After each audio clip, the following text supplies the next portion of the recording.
Hello my dear student, आज आप सबको पता है जैसे हिंदी का पेपर है, तो हिंदी के पेपर के लिए आप सभी को बहुत बहुत धन्यवाद कि आपने अच्छा पेपर किया। और अब आशा करते हैं आपका गृह विज्ञान का पेपर है तो वो भी आप अच्छे से अच्छे करोगे।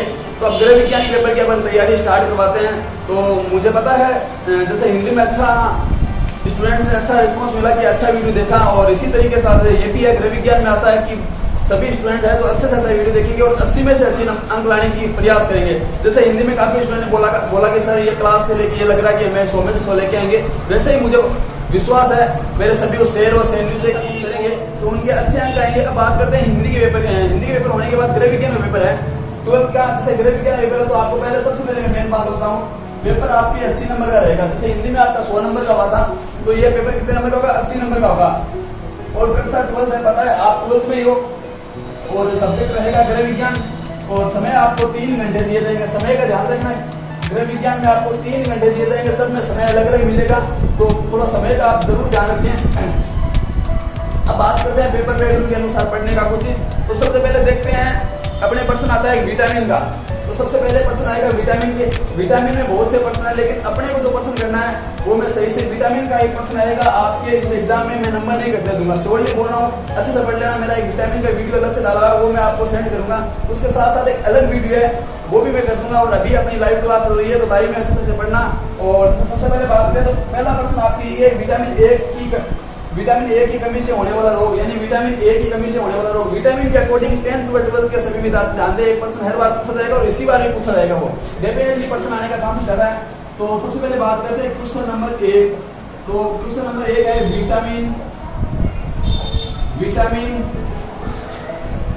ए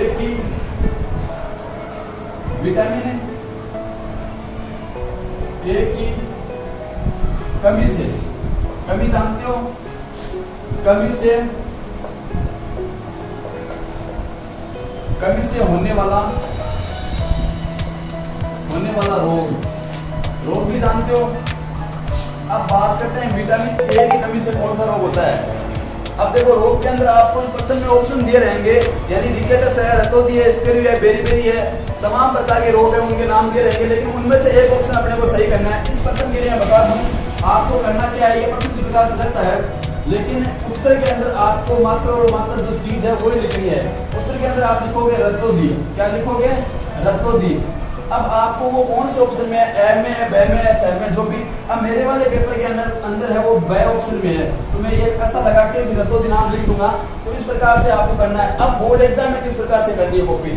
अब जैसे मान लो ये प्रश्न बता दिया मैंने, इसका उत्तर बता दिया। अब बोर्ड एग्जाम में अब अपना ये नीचे वाला क्या पोर्शन कॉपी है। अब यहाँ आपको करना है क्वेश्चन नंबर 1 लगा दिया। 1 लगाने के बाद अपने को टेस्ट लाइन पेपर की इस प्रकार से करनी है। पेपर में इस प्रकार से करने के बाद अब आपको लिखना है उत्तर। क्वेश्चन लिख दिया, क्वेश्चन वाली लाइन के जस्ट नीचे उत्तर लिखना है। अब उत्तर इसमें क्या करेंगे, जैसे ये प्रश्न था विटामिन ए की कमी से कौन सा रोग होता है, रतौंधी। अब ठीक है भाई, अब वहां उत्तर में ये लिखना है वह लगा के रतौंधी लिखना है। अब अपना पहला प्रश्न क्या है, कंप्लीट हो गया। कंप्लीट हो गया तो प्रश्न के जस्ट नीचे सभी विद्यार्थी जानते हैं प्रश्न के जस्ट नीचे एक लाइन खाली छोड़नी है ताकि आपका प्रश्न सुंदर लगे और अच्छा लगे। और एग्जामिनर जब कॉपी चेक करे उसको रियल में ऐसा होना चाहिए कि बंदे ने कुछ लिखा है, किसी बंदे ने कुछ लिखा है, ऐसा होना चाहिए उसके मन में ताकि वो आपके अच्छे से अच्छे अंक दे सके। तो अपन ने पहला प्रश्न किया तो जाहिर सी बात है कॉपी जरूरी है। तो अपन यहाँ क्या करेंगे, पहली लाइन खाली छोड़ देंगे। क्या करेंगे, खाली छोड़ देंगे। तो मैंने ये पहली पेपर कह रहे हैं क्वेश्चन करने के बाद ये लाइन खाली छोड़ दिया। अब अगला क्वेश्चन करूंगा next, question number 2। Question number 2, चावल का भंडारण करने का चावल है उसका भंडारण करने में किन्हीं प्रयोग में ले सकता है। यानी चावल का भंडारण यानी इकट्ठा करते हैं उसमें किस चीज का प्रयोग करता है। अभी इस बार चावल का पूछा है, मान लो अगली बार किसी भी चीज का पूछ ले, गेहूं का पूछ ले, तब आपको क्या लिखना है। तो चावल में बताऊं तो नीम के पत्ते का प्रयोग नहीं होता, जाहिर सी बात है। और विशेष आयुर्वेदिक गोलियां उनका भी नहीं होता। और इनमें से सभी ये भी, और एक देखा है नमक व हल्दी की गांठें। तो इसमें होगा क्वेश्चन नंबर 2 की लाइन वो टेस्ट करके करनी है अपने को और उत्तर लिखना है वापिस से। उत्तर में इसका सही ऑप्शन सही है, यानी चावल को अपन किस प्रकार से भंडारण करते हैं, सुरक्षित कर सकते हैं। तो इसमें आपको करना है नमक व हल्दी जानते हो ना, हल्दी की गांठें। तो एक सभी विद्यार्थी कमेंट करें, फटाफट से करते रहना, लेकिन ये मत सोचना कि सर जी आपने कमेंट पढ़ा नहीं। काफी स्टूडेंट्स नाराज होते हैं, तो वो आपको कोई दिक्कत वाली बात नहीं कि क्लास नहीं हो पाएगी, तो इसलिए मैं फटाफट से पढ़ा रहा हूँ आपको। दूसरी बात, कमेंट का रिप्लाई आपको हमारी टेक्निक टीम है वो दे रही है, तो वो थोड़ा ध्यान में रखिए। फिर बात करें क्वेश्चन नंबर 2 करने के बाद क्या करना है, वापस वही सेम पोर्शन लाइन क्या है खाली छोड़नी है। फिर क्वेश्चन नंबर 3 करना है अपने को, इसी प्रकार से करना है। देखो ये मैंने बताया था, कॉपी चल रही है अपनी बोर्ड की, क्या है कॉपी है, ये कॉपी है। अब क्वेश्चन नंबर 3 के अंदर यही है, लड़कियों में यौवन का पहला लक्षण होता है। तो इसमें देखो क्वेश्चन लिखो, ये थोड़ा सा देख लेना, इस पार्ट से क्वेश्चन कंफर्म आएगा। ये पार्ट आप अच्छे से पढ़ के जाना, क्योंकि इससे क्वेश्चन आने की संभावनाएं बहुत ज्यादा है। और ये पार्ट से हर बार क्वेश्चन आया गया है, एग्जामिनर इस पार्ट से 1 नंबर का क्वेश्चन पक्का पूछता है और हर बार पूछे भी गए हैं। तो इसमें उत्तर भी करो, मासिक धर्म की शुरुआत।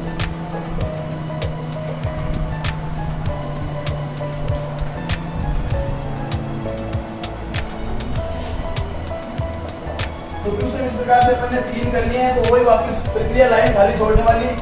तो पेपर में आपको ज्यादा से ज्यादा क्या करना है, समय व्यतीत करना है और कॉपी बनने का पूरा ध्यान रखना है। कॉपी में सबसे मेन चीज किस प्रकार से लिखते हो, राइटिंग में मैटर रखती है। अगर आप अच्छी राइटिंग में करते हो तो आपके अच्छे अंक आएंगे, और लाइन खाली का भी उसको लगना चाहिए स्टाइलिश। जैसे आप मान लो मार्केट में जाते हो, जाहिर सी बात है घर पे तो कैसे कपड़ों में रहते हो, नॉर्मल कपड़ों में रहते हो, लेकिन जब मार्केट में जाते हो, किसी शादी पार्टी में जाते हो, तब क्या करते हो, आपको पता ही है क्या क्या करते हो। जैसे उदाहरण के तौर पे लड़के तो जाते हैं तो क्या करते हैं, अच्छे से ड्रेस पहनना और परफ्यूम वगैरह, जूते अच्छे लगाना, टाई बेल्ट लगाना। लड़कियां क्या करना क्या सुनना, तो उनका तो कुछ कह नहीं सकते, क्योंकि इतना तो मेकअप लगाती है ऊपर से। फिर भी कई ऐसी चीजें हैं, वो स्टाइलिश ऐनक चश्मे वगैरह लगाना, इस प्रकार से जैसे पूछो मत, बहुत सी चीजें करती है।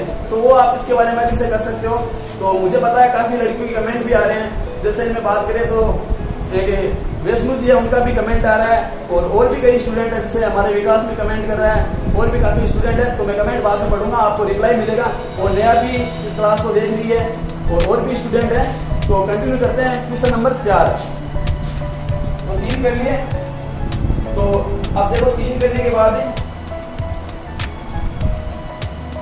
अब एक बात आपको बता दूं, महत्वपूर्ण बात आपके लिए ये है कि ऑब्जेक्ट टाइप क्वेश्चन है, किसी भी परिस्थिति में किसी भी स्टूडेंट का गलत नहीं होना चाहिए। यानी जो एबीसीडी के पर्सन है, कुछ भी हो जाए, लेकिन वो क्या है, गलत नहीं करने। गलत क्यों नहीं करना, इसका मेन रीजन ये है कि ऑब्जेक्ट टाइप क्वेश्चन कोई भी हल कर सकता है आसानी से। अगर जिसको नहीं आता है तो थोड़ी बहुत हेल्प कर ले, किसी की हेल्प ले ले। जैसे मानो आपके पास में कोई बगल में स्टूडेंट बैठा है, इंटेलिजेंट होगा या आप जैसा कमजोर भी होगा, या आप जैसे इंटेलिजेंट मिलते हैं काफी, तो उनसे पूछ ले। तो 4 नंबर ये फ्री के नंबर है, किससे पूछ सकते हो, या थोड़ी टीचर से भी आप हेल्प ले सकते हो। तो टीचर से भी एक बार इशारे में आप हेल्प ले लें। तो फिर बात करते हैं हड्डियों से कमजोर विकलांग बच्चों में जिन्हें समस्या होती है, उनको क्या होती है। जैसे मान लो कोई भी व्यक्ति है, जैसे किसी का हड्डियां कमजोर है, विकलांग बच्चे, उन्हें किस में समस्या होती है, जैसे चलने में, या खाना खाने में, या दौड़ने में, या देखने में, या बोलने में। आप बताओ तो फटाफट से कमेंट करके देखते हैं कितने जल्दी बताते हो। जैसे किसी की भी हड्डियां कमजोर है, उसको किस चीज में दिक्कत होती है, चलने में दिक्कत होती है, या फिर हिलने में दिक्कत होती है, या खाना खाने में दिक्कत होती है, या अदर और भी चीजें हैं। देखते हैं कौन कौन बोलते हैं, या सुनने में। अब तो सीधी सी बात है, मैं बताऊं, आपने काफी ने बताया फटाफट से, तो उनको दिक्कत होती है चलने में, क्योंकि हड्डियां कमजोर होगी तो वो चल नहीं सकेंगे, फिर नहीं सकेंगे। तो अपन ने क्वेश्चन कर लिया है 4। तो क्वेश्चन नंबर 4 लगा के वो भी डेट वाली प्रक्रिया, वापस उत्तर लगाना है। उत्तर लिख देना इसमें, इसको दिक्कत होती है चलने फिरने में, चलने और फिरने में। अब चल नहीं सकते आपको, जाहिर सी बात है, जिसकी हड्डियां क्या है, कमजोर। तो मेरे तो सभी शेरों से न्यू क्या है, हड्डियां सबकी मजबूत है। वो इस पेपर में इस प्रकार से झाड़ेंगे कि पूछो ही मत, 80 में से 80 नंबर उनके तो कोई नहीं रोक पाएगा। अब आगे करते हैं नेक्स्ट क्वेश्चन। क्वेश्चन नंबर 4 कर लिया है। अब देखो उसके जस्ट बाद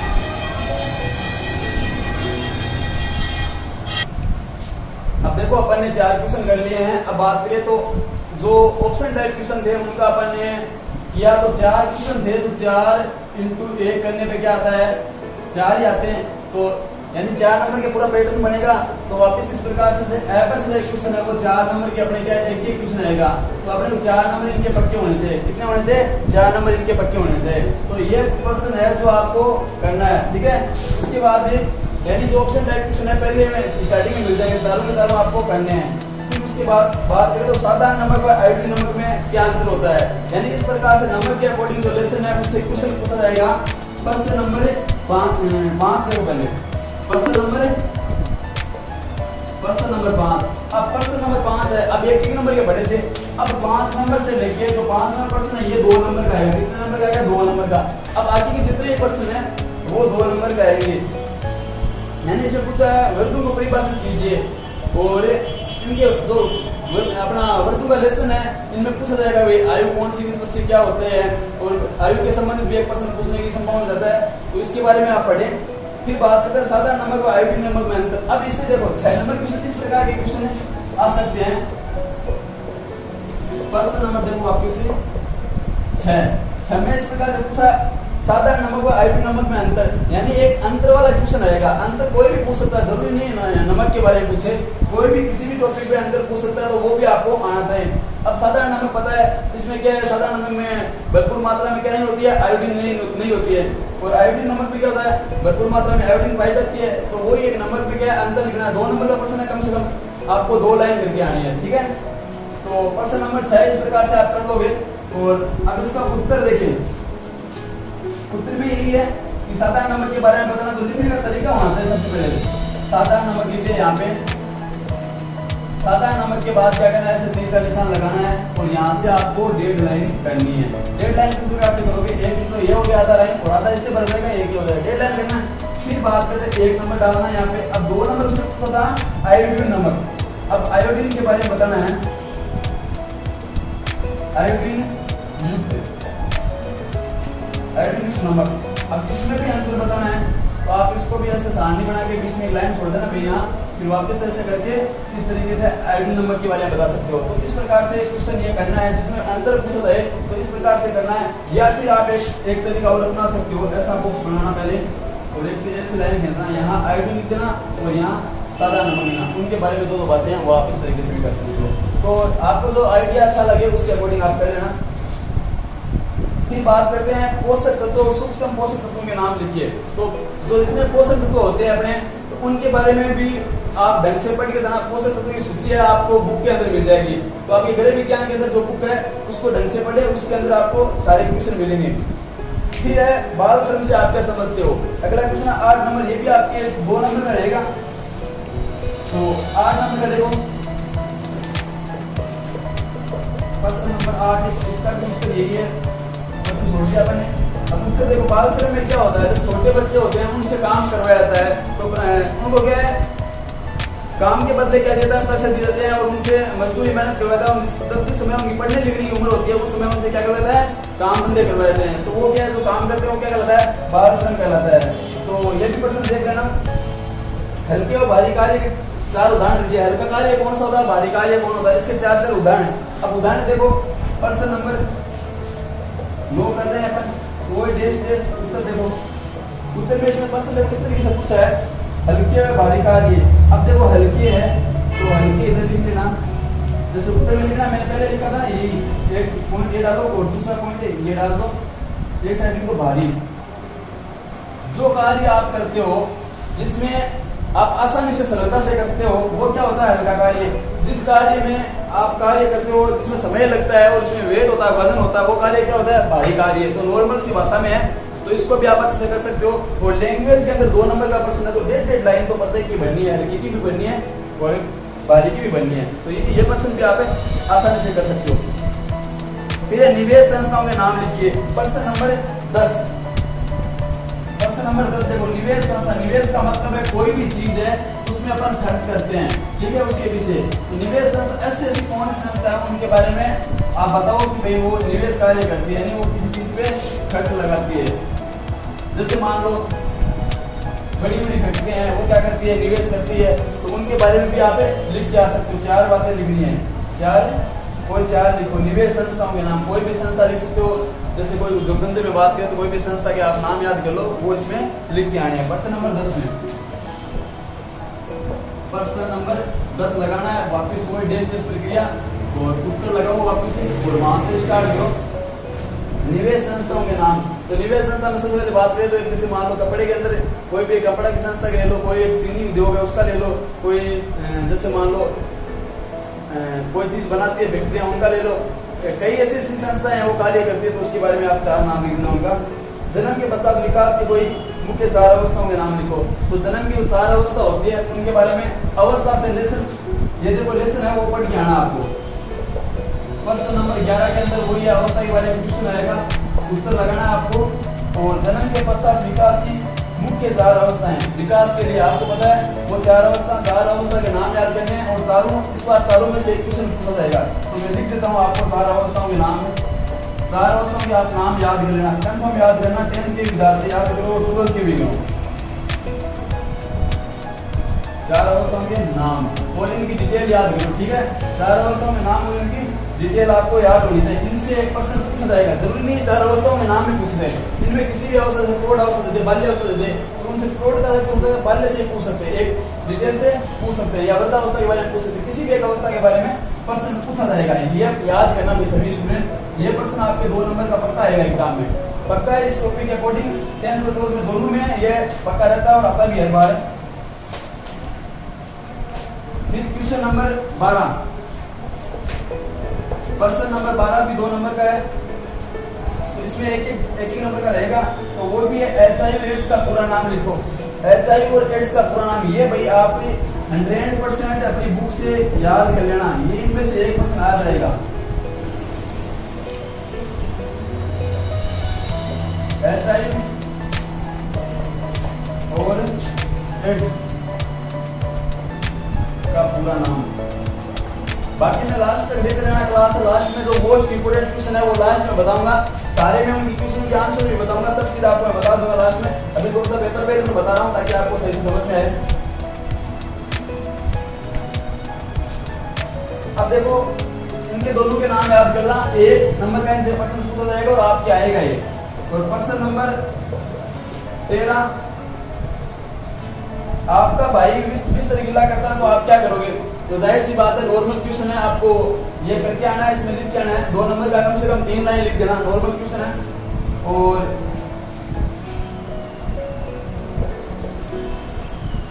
तो क्वेश्चन नंबर आगे देखो 14, कार्य सरलीकरण के 2 तरीकों की व्याख्या कीजिए, यानी आप कार्य को समय से अकॉर्डिंग कम समय में करते हो तो सरल करने के लिए क्या क्या कर सकते हो। सरलीकरण के लिए ये है कि कम से कम समय में एक तो समय योजना बनाना, यानी समय की योजना बनाना, योजना के अकॉर्डिंग कार्य करना, कितने समय में किस प्रकार से कार्य करना है तो वो एक ध्यान में रखना, और डिटेल से कार्य को करना है कि भाई कौन सी स्टेप पे क्या करना है वो भी आपको ध्यान में रखते हुए समय की आप बचत कर सकते हो। तो ये समय के क्वेश्चन भी आप देख लेना, और इसमें क्या अपने को मदद मिलती है, कार्य अपने को क्या सरल रहता है। जैसे आपको मान लो कि सब्जी बनानी है तो आप सब्जी पहले ऐसे ही बनाने लग जाओगे तो उसमें समय लगेगा।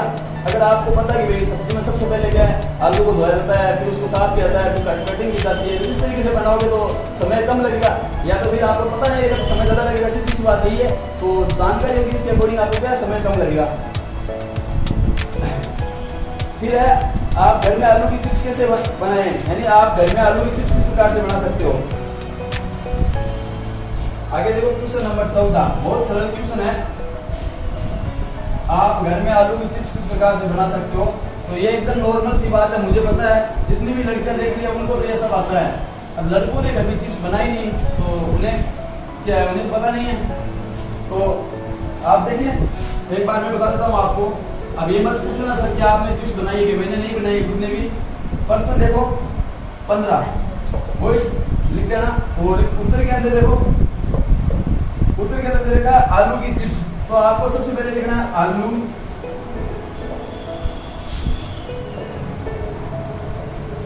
चिप्स नाम आ गया। अब यहाँ से डिटेल से लिखना है आलू की चिप्स। पहले क्या है, आलू को साफ किया जाता है, आलू की कटिंग की जाती है, और कटिंग करके बारीक से होती है कटिंग, और उसको फिर क्या किया जाता है, सुखाया जाता है धूप में, या फिर छांव में भी सुखा सकते हैं, कोई दिक्कत वाली बात नहीं है। उससे क्या वो सूखने के बाद क्या चिप्स तैयार हो जाती है। तो इसी प्रकार से फिर उसको किसी काम में भी ले सकते हैं, चिप्स को कभी बनाएं कभी खा सकते हैं, कैसे भी कर सकते हैं। तो ये भी आप ध्यान से डिटेल पढ़ लेना, और कम से कम इसके बारे में तो लिख देना, 3 या 4 लाइन लिख देना, थोड़ी कॉपी भी बढ़ जाए आपकी।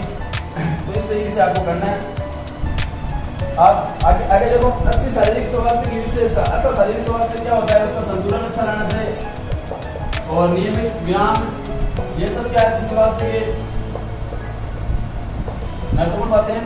जैसे अच्छे शारीरिक स्वास्थ्य की विशेषता, अच्छा शारीरिक स्वास्थ्य वो होता है जिसमें अपन स्वस्थ रहें और शारीरिक व्यायाम करें, नियमित भोजन करें और नियमित रूप से व्यायाम भी करना एक अनिवार्य अच्छे स्वास्थ्य अपन चाहते हैं।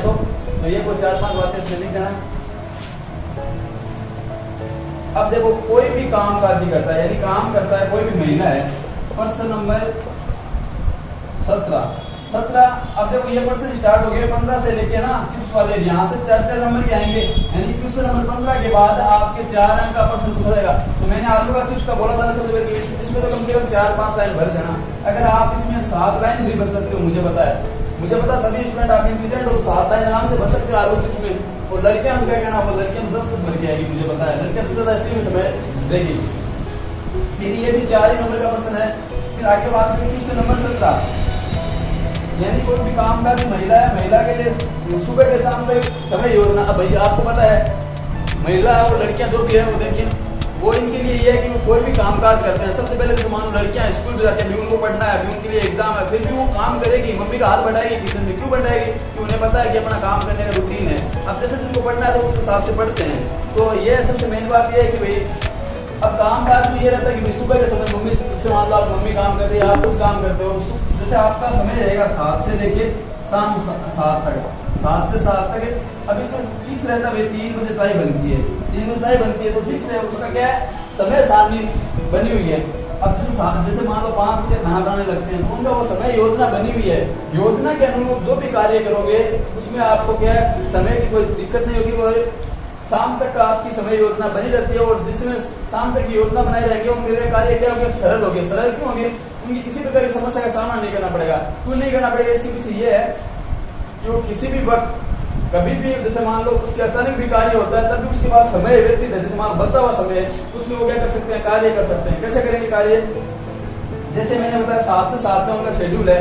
अब उनको पता है 3 बजे अपने घर पे चाय बननी चाहिए, 5 बजे से खाना बनेगा, 7 बजे लोग सब खा लेते हैं, और जैसे सुबह के समय मान लो 8 बजे वो खाना बना लेते हैं, फिर बीच का टाइम फ्री है। तो अगर मान लो अर्जेंट में कोई काम होता है तो उस समय वो एडजस्ट कर सकते हैं इधर उधर। तो वो उनकी योजना से कार्य करते हैं, उनमें क्या वो समय एडजस्ट कर सकते हैं। तो योजना के अनुरूप कार्य नहीं करेंगे, वो समय योजना बना के नहीं चलेंगे, वो कार्य को क्या सरलता से नहीं कर पाएंगे और अच्छे से उनका कार्य नहीं हो पाएगा।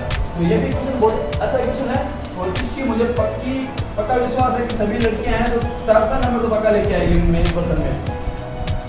तो ये प्रश्न किस प्रकार से लगा, इजी प्रश्न आएगा, यहाँ 17 नंबर पे इजी प्रश्न आएगा, नॉर्मल घर के अकॉर्डिंग आएगा, आप अच्छे से कर लेना, याद करके जाना भी, कोई भी लेसन इससे करवाने हैं।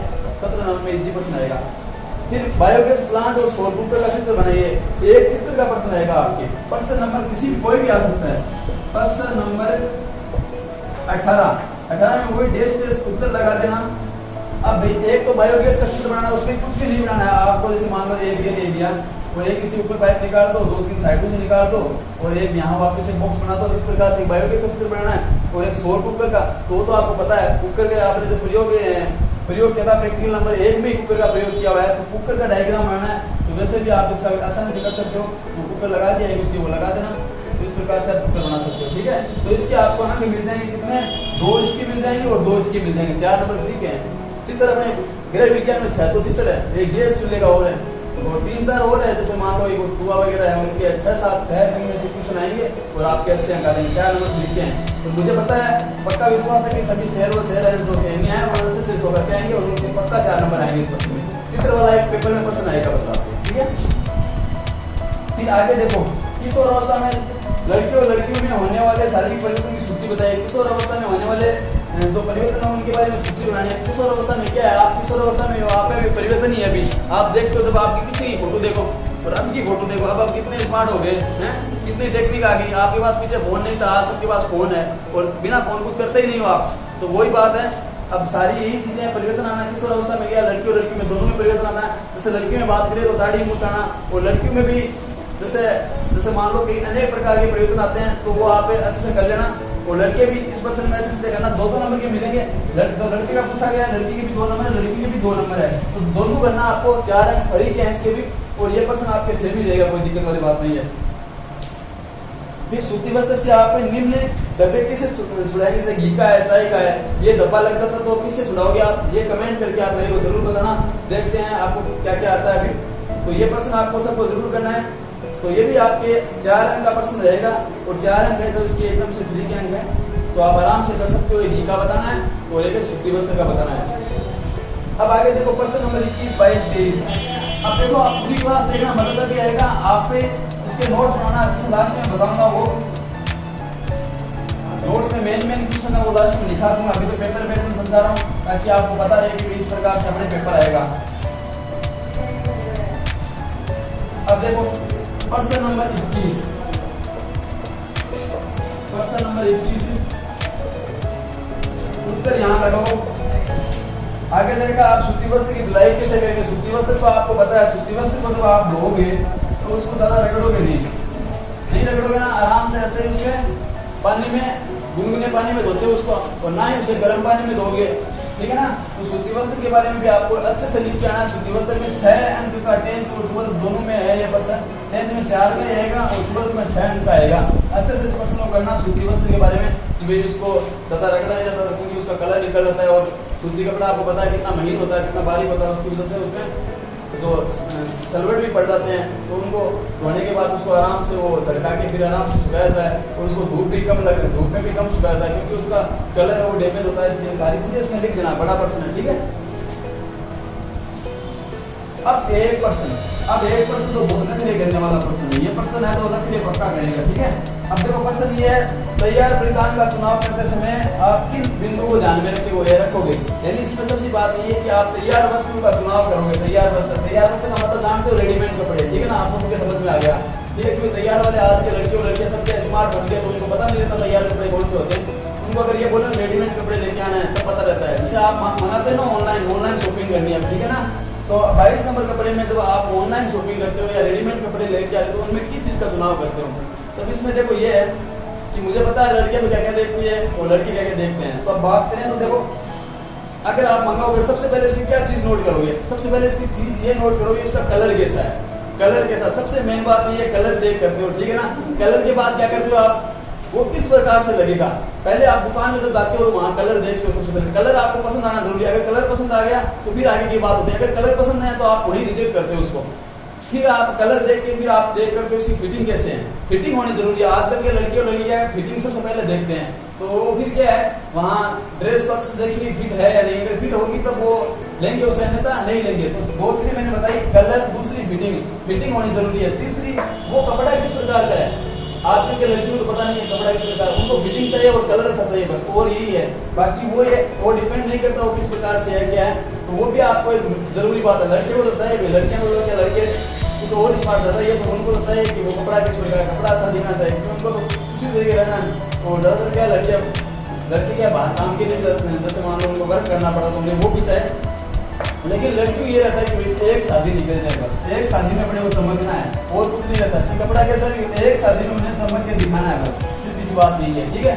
फिर किस चीज का वो चुनाव करते हैं। दूसरी और भी जैसे कई चीजों का कलर जाएगा या नहीं जाएगा ये भी सोचते हैं। सबसे पहले दुकानदार वही पूछते हैं कि भाई इस जींस का कलर जाएगा, सबसे पहले वो पूछते हैं। दुकानदार अगर बोल देना कि इसका कलर जाएगा तो चाहे भले जाए या ना जाए, दुकानदार अगर ऐसा बोल देना कलर जाएगा तो आप कोई नहीं खरीदोगे। लेकिन अगर दुकानदार कलर जाता है उसके बावजूद आपको बोलता है ये इसमें मेरी गारंटी है, 100% मेरी गारंटी है इसका कलर नहीं जाएगा, तो आप 100% खरीदोगे उसे। सिर्फ उसका 3 दिन ही चले हो। तो मुझे पता है ज्यादातर ये रहता है कि भाई कम से कम एक ड्रेस लेके आते 10 दिन ही पहनते, बस 10 दिन से सीजन निकल जाए फिर वो घरेलू काम में आती है। जब भी अपने घर में वो काम निकलता है तो उसी ड्रेस को पहनते हैं, ठीक है ना। इसी प्रकार से रहता है। तो कपड़े को चुनाव करते समय आपको पता है क्या क्या चीजें देखते हो, वही चीज आपको लिखनी है। उसका लेबल किस प्रकार से आया, उसकी साइज क्या है, उसकी फिटिंग किस प्रकार से, तो तमाम बातें आपको 22 नंबर क्वेश्चन में लिखना है। क्वेश्चन इस प्रकार से आएगा, तैयार परिधान का चुनाव करते समय किन किन बातों का ध्यान रखोगे। यानी तैयार रेडीमेड कपड़े हैं उनका चुनाव करते समय किन किन बातों का ध्यान रखोगे, वो चीजें इस प्रश्न में करनी है। बहुत अच्छा प्रश्न है और ये आएगा भी डेफिनेटली, ये प्रश्न आएगा तो आप ऐसे सुनना। वो बात आपने सुनी है, क्या हीरे क्या मोती पर क्या करे यारो कपड़े में जेब नहीं होती, तो वो आपने सबने सुनी है, कुछ नहीं कर पाओगे आप। आपको बस निरंतर पढ़ाई करनी है और मोह माया के जाल में कुछ नहीं रखा। चाहे आप कितने भी हीरे कमा लो, चाहे कितने भी मोती कमा लो, पर क्या करें अंत में कपड़े में जेब नहीं होती। तो जितने भी पैसे आप कमाओगे वो लेके नहीं जाओगे। तो अपनी तो क्लास आपको पता है फ्री चल रही है, किसी पर कोई चार्ज नहीं है, और अपने वो भी बात है, पैसों की मुँह माया का कोई चाल नहीं है, अपने को पता है।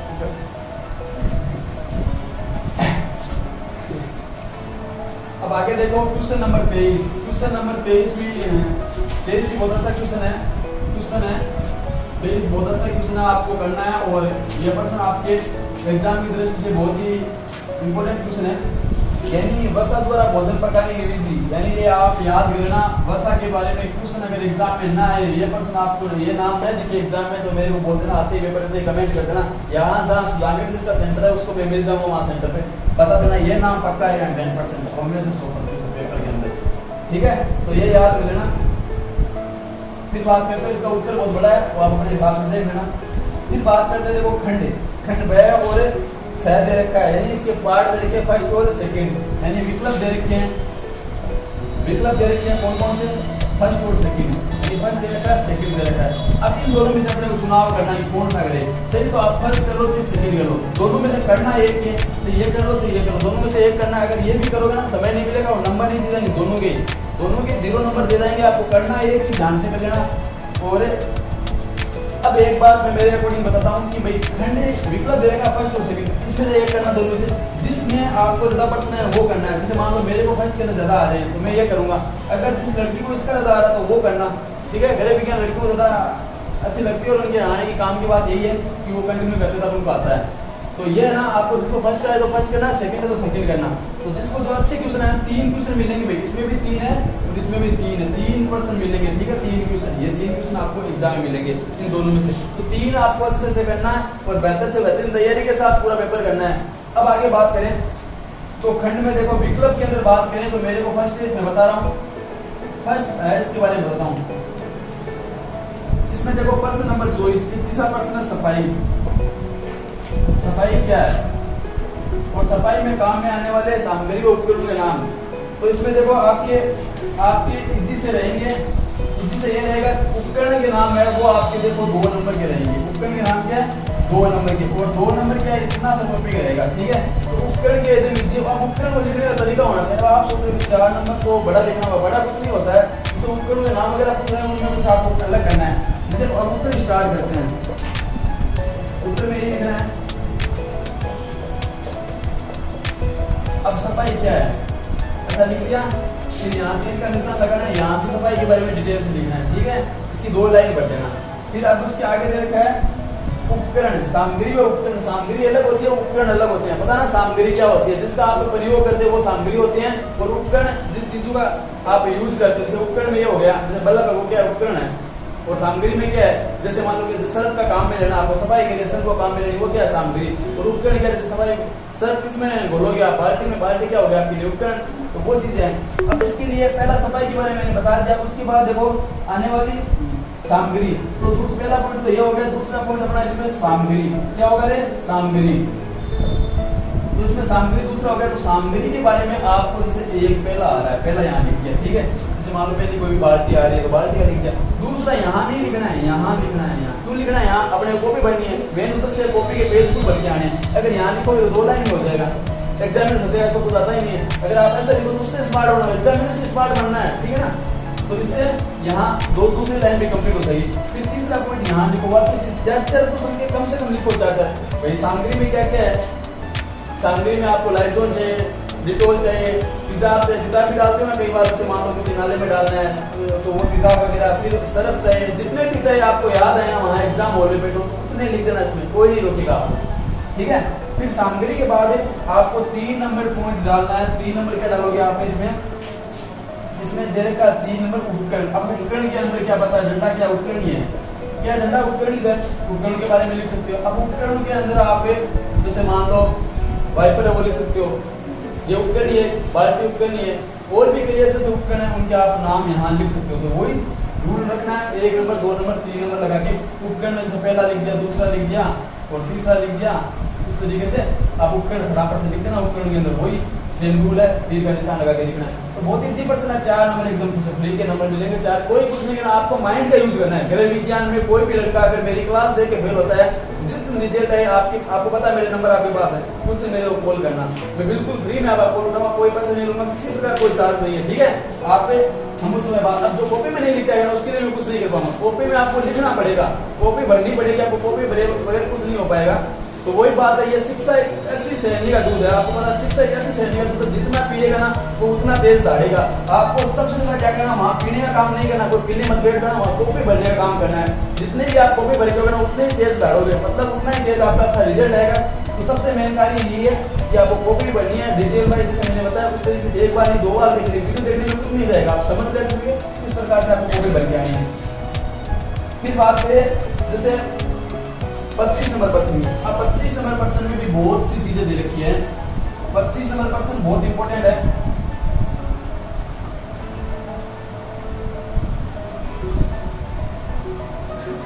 अब देखो 25 नंबर सफाई के बारे में प्रश्न आएगा, तो पहला आ गया और दूसरा भी सफाई के रहेगा, इसमें कांच की पूछ सकते हैं।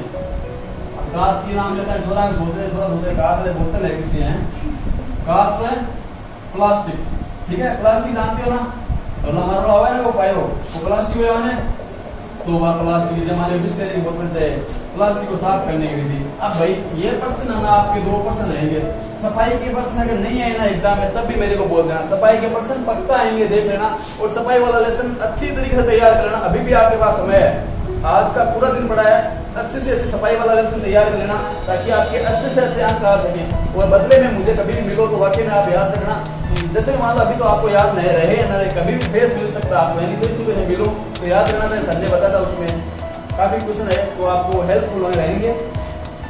तो देखो कांच और प्लास्टिक को साफ करने की विधि, अब भाई प्लास्टिक को भी किस प्रकार साफ करते हैं, कांच को जैसे कांच को लाइजोल का प्रयोग करते हो, और जैसे कॉटन है उनका भी प्रयोग करते हैं, कॉटन से और अखबार का भी प्रयोग करते हो, ऐसे ऐसी कई चीजें हैं उनके बारे में आप डिटेल से लिख के आ सकते हो। और इस तरीके से इस प्रश्न को भरने का पूरा प्रयास करना और अच्छे से इस प्रश्न को करना। फिर भाई अगला प्रश्न है, ये हो गया अपना 25 और लास्ट प्रश्न है अपना 26, ठीक है। अब लास्ट प्रश्न है अपना 26। अब 26 में क्या करना है, 26 में प्रश्न वाला लाइन खाली छोड़नी है। अब भाई इसमें प्रश्न पुष्पों के बारे में पूछा जाएगा,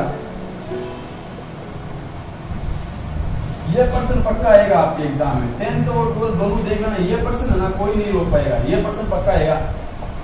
तो इसमें क्या है, पुष्प के बारे में लिखना है। अब आपको पता है जब भी अपने घर पे कोई शादी कोई भी फंक्शन होता है तो अपन पुष्प लेके आते हैं, उससे कई चीजें बनाते हैं, सजाते भी हैं, पुष्प कई प्रकार से बना भी सकते हैं। जैसे मान लो कई माला वगैरह बनाते हैं तो अपन ऐसे कागजों से भी कटिंग करके बनाते हैं, कोई ऐसी जो पड़ी अपने घर पे सामग्री उससे ही बना सकते हैं। तो उससे सजाने की बात करनी है, तो आप मुझे पता है सभी इंटेलिजेंट हो, सबको पता है कि डेकोरेशन किस प्रकार से कहता है, और सब डेकोर ही हो, आप खुद और अच्छे तरीके से इसको लिख सकते हो। और इसी प्रकार से आपके 6 नंबर इसी के 4 नंबर इसी प्रश्न के आपके फ्री के मिल जाएंगे। आपको लिखने का कार्य करना है, इनमें कोई ऐसा नहीं कि याद करना पड़ेगा कौन सी बुक में देखें कहाँ देखें, वो कुछ नहीं है। जो मैंने टॉपिक बताया वो अपने पास जो बुक मिली हुई है उनमें देखिए, वो पढ़ के चले जाना, ज्यादा याद नहीं होते फ्रेशर वाली बात नहीं है, पढ़ के चले जाना, टॉपिक का पूरा कार्य करना जैसे मैंने बताया वो। और अब मैं आपको बता दूं वेरी इंपॉर्टेंट क्वेश्चन है, जितने भी अभी मैं बता रहा हूँ पार्ट ही बता रहा हूँ वो आपको अच्छे से पढ़ के जाने हैं और पूरी क्लास को अच्छे से देखना है। एक बार नहीं समझ में आया तो 2 बार देखना और कमेंट करते रहा करो, ताकि जब भी हमारी टीम में आपका कमेंट का रिप्लाई दे तो आपको पता चल जाएगा। काफी स्टूडेंट्स बोलते हैं सर कमेंट नहीं देखते, तो देखते हैं कमेंट, आपको रिप्लाई मिलता है। तो वो बात सुनिए, देर है दुरुस्त है, पर आना चाहिए, कैसे भी है आपके पास कमेंट पहुंचता है और उसका रिप्लाई भी मिलता है। तो आपको नो टेंशन है। अब अपन आगे करते हैं मोस्ट इंपोर्टेंट क्वेश्चन को, तो वो जरा आप देखते रहना।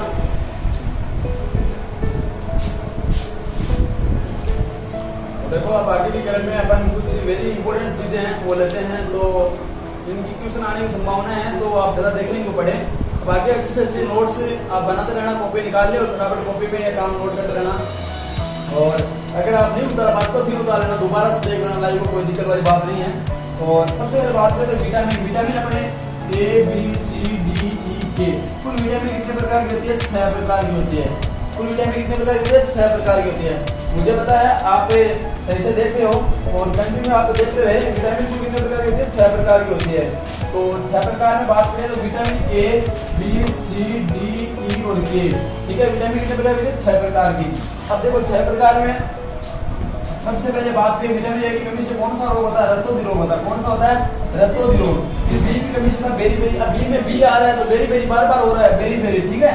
और सी में स्कर्वी। अगर जब आप स्कर्वी इंग्लिश में लिखोगे तो उसमें क्या आएगा, सी आएगा सबसे पहले, ठीक है। तो सी से क्या हो जाएगा, स्कर्वी। डी से क्या होगा, रिकेटस। तो डी से क्या होगा, रिकेटस। और ई से क्या होगा, नपुंसकता। के से, के का मतलब होता है रक्त में थक्का न बनना। जिस इंसान के अंदर विटामिन के की कमी होगी उसमें क्या नहीं होगा, रक्त का थक्का नहीं बनेगा। तो ये पर्सन आने की संभावना है। तो इनको आप अच्छे से देखिए।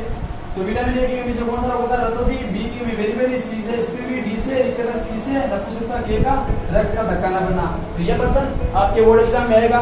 फिर बात करते हैं ऐसी कौन सी विटामिन है जो जल में घुल सकती है। तो सबसे पहले मैंने आपको बताया, फटाफट से बताओ कि कितने विटामिन बताई है। फटाफट से सब कमेंट करो, बताओ कितनी विटामिन बताई है। तो विटामिन की बात करें तो vitamin A, B, C, D, E और के, ये मैंने आपको 6 प्रकार की विटामिन बताई है। तो अब इनसे क्वेश्चन ऐसा पूछता है, ऐसी कौन सी विटामिन है जो वसा में घुल सकती है, ऐसी कौन सी विटामिन है जो जल में घुल सकती है।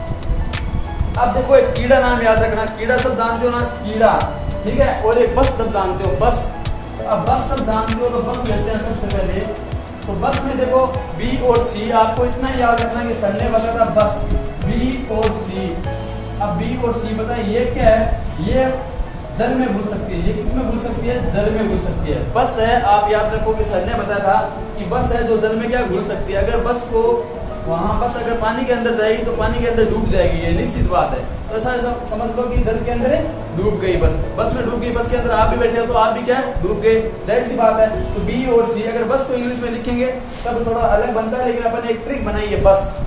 तो जल में कौन सी विटामिन घुलेगी, इनमें से बी और सी। विटामिन कितने थी, 6 थी। 6 में से कौन सी घुल जाएगी, जल के अंदर बी, सी। अब बात करते हैं वसा के अंदर।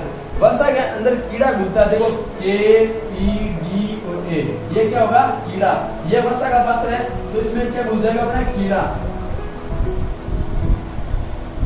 ये कीड़ा इसके अंदर घुल गया। वसा के अंदर कीड़ा अगर अंदर जाता है तो क्या है, घुल जाता है, नष्ट होता है। तो वसा में क्या है, कीड़ा। कीड़ा क्या, मर गया, समाप्त हो गया। और जल के अंदर क्या है, जल के अंदर बस अंदर गई तो वो समाप्त। और कीड़े, कीड़ा, ये याद रखना 10th और 12th के सभी से, ठीक है। ये इसको अच्छे से याद करना। देखते हैं आपकी रसगुल्लू की चाशनी किस प्रकार से बनेगी। जिस दिन आपका रिजल्ट आएगा आपकी चाशनी का पता चल जाएगा कि कितनी अच्छी बनी। तो आप अच्छे से इसको देखना। अब आगे देखो, इसमें एक क्वेश्चन और है कि विटामिन क्या है। विटामिन की खोज किसने की। तो विटामिन की खोज एक फंक नामक का वैज्ञानिक था। फंक नामक का वैज्ञानिक था, उसने क्या की थी, विटामिन की खोज की थी। तो ये भी प्रश्न आपका थोड़ा सा इंपॉर्टेंट क्वेश्चन है, ध्यान देना। विटामिन की खोज किसने की थी, फंक की। फंक ने की थी। तो अपन ये विटामिन पढ़ी, इनकी खोज किसने की थी, फंक ने की थी। तो विटामिन क्या है, विटामिन एक प्रकार का कार्बनिक यौगिक है। विटामिन क्या है, एक प्रकार का कार्बनिक यौगिक है, जिससे क्या है, कोई कैलोरी ऊर्जा प्राप्त नहीं होती है, परंतु ये क्या करता है, अपने शरीर में विभिन्न रोगों से रक्षा करता है। अपने शरीर में क्या है, विभिन्न रोगों से रक्षा करता है। तो विटामिन का फंग नाम था। अब एक स्टोरी सुनाता हूँ, फंग नाम कैसे पड़ा। बहुत अच्छी स्टोरी है, अगर अच्छा लगे तो एक बार लाइक करना, ताकि हमें पता चले कि आपका प्यार और सपोर्ट यूं ही बना रहे। अब एक अच्छी स्टोरी है कि अपने एक मैम थे, ठीक है, साइंस के मैम थे, उनका नाम था नेहा मैम। तो बात करें नेहा मैम की, नेहा मैम का क्या कहना, क्या सुनना, साइंस बहुत अच्छी पढ़ाते थे, मेरे से भी अच्छी पढ़ाते थे। तो वो क्या है, केमिस्ट्री के लैब में लेके गए उन बच्चों को, ठीक है। तो केमिस्ट्री के लैब में उन बच्चों को लेके गए, तो वहाँ ये हुआ कि भाई, अब जाहिर सी बात है, मैम होंगे, उनके बच्चे तो होंगे, जाहिर सी बात है। तो उनकी क्या, एक बच्चा था, एक बच्चा था, ठीक है। तो वो लैब थी, ये लैब है। तो इसमें मैम गए पढ़ाने के लिए, तो जितने भी बच्चे थे उनको पढ़ा रहे थे। अब बच्चे देखो, ये क्लासरूम है, लैब है, चलो ये लैब है, ठीक है। यहाँ बच्चे बैठे हैं, ये जैसे मान लो पीछे की डेस्क है, टीचर यहाँ बैठा है, ठीक है। और ये पीछे की डेस्क पे बैठे हैं। अब वो मैम के पास यही बच्चा है, यहाँ मैम बैठे हैं चेयर पे, ठीक है, यही बच्चा है। लेकिन अब वो बच्चा क्या है, पढ़ता है, मैम पढ़ा रहे हैं, आगे वाले बच्चे ढंग से पढ़ते हैं। आपको पता है, आगे की जो यही बच्चे जैसे वो पढ़ाने बैठे, आगे वाले ढंग से पढ़ रहे हैं, लेकिन पीछे वाले क्या है, सब शैतान होते हैं, वो थोड़ा ध्यान से नहीं पढ़ रहे हैं। तो जैसे पीछे यहाँ क्या, पीछे वाले बच्चे ढंग से नहीं पढ़ रहे, तो शैतान बच्चे हैं। तो ये मैम का बच्चा क्या कम शैतान था, ये भी बहुत शैतान था। तो ये शैतान था, और शैतान के साथ शैतान मिलते तो पता है क्या होता है, बहुत बड़ा भूत क्रिएट होता है। तो यही बात हुआ। तो ये शैतान बच्चा इन बच्चों के साथ गया, तो ये इन्होंने क्या कर दिया, फिर बहुत बड़ा भूत क्रिएट कर दिया। फिर आपको पता है, जिसके अंदर भूत पड़ता है तो वो इलाज के लिए आपको चाहिए, लेकिन यहाँ ऐसा कुछ नहीं हुआ। कि फिर ये गया उनके पास, तो उनमें यह हुआ कि उनमें लंबी समस्या ये रही कि ये बच्चे शैतान होते हैं। तो ये बच्चा रोने लग गया। तो मैम का उस समय पढ़ाते समय ध्यान नहीं था, तो बच्चा रोने लग गया। रोते रोते उनमें क्या हुआ कि मैम पढ़ा रहे, तो मैम उसी लैब में पढ़ा रहे बच्चों को, आगे वाले बच्चे इंटेलिजेंट थे, ऊपर थे, ना ही उनका ध्यान गया उन बच्चों पे, ना ही मैम का गया, लेकिन बच्चा रोते रोते इनके पास गया और इनको चॉकलेट वाले तो खिलानी नहीं थी उनको, क्योंकि उनके पास खुद के पास भी पैसे नहीं है। क्योंकि आजकल के बच्चे को आपको पता है पैसे आए, जैसे आपने चॉकलेट खा ली, तानसेन खा ली, लेजर खा ली, वो सब खाने में पैसे कमा दिए। तो उन्होंने पैसे कमा दिए, उनके पास नहीं थे, तो उन्होंने क्या किया, फिर उन बच्चों के साथ उन्होंने ये सोचा कि लेब में विटामिन पड़ी है तो ये रो रहा है, तो पानी की जगह उसने क्या किया, विटामिन की बोतल को पिला दिया, और विटामिन की बोतल पीने से क्या रिएक्शन हुआ, रिएक्शन होते वो बोलता है कि देखो देखो मम्मी मेरे पंख निकल आए। अब जाहिर सी बात है, अब वो जैसे मैम के पास गया, मैम को जाते बोलता है देखो मम्मी मेरे पंख निकल आए। अब पंख निकलते मम्मी ने समझ लिया कि पीछे शैतान बच्चों के पास था, तो उन्होंने विटामिन पिला दी, और विटामिन पीते उससे क्या रिएक्शन हुआ। तो जाहिर सी लॉजिक यही है कि जो अगर अनावश्यक चीज अपन उसका सेवन करेंगे तो अपने क्या है रिएक्शन होगा। तो उसने से क्या है, उस विटामिन का नाम क्या रख दिया, फंग नाम रख दिया। तो विटामिन की खोज किसने की थी, फंग नाम याद रखना। और ये स्टोरी आपको किस प्रकार से लगी आप कमेंट के माध्यम से जरूर बताना, मैं कमेंट आप सभी के पढ़ लूंगा, आप नो टेंशन है। और आपको हमारी टेक्निक टीम है वो अच्छे से अच्छे जवाब दे रही है, तो आप अच्छी तैयारी करना और नोट करने का प्रयास करना। ये पर्सन है जो आपके एग्जाम में आने की संभावना है बहुत ज्यादा है, तो थोड़ा इनको सीरियस होकर पढ़ना। तो आगे देखो बात करते हैं आगे वाले क्वेश्चन की, तो वो भी इंपॉर्टेंट क्वेश्चन है, तो यह आप स्क्रीनशॉट ले लेना एक बार, फिर आप आराम से कर लेना।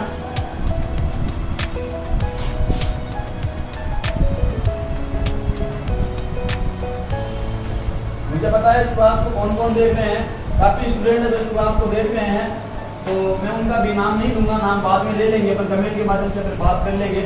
लेकिन आप क्लास लेते रहना, ये मत बोलना कि सर आपने नाम नहीं लिया मेरा।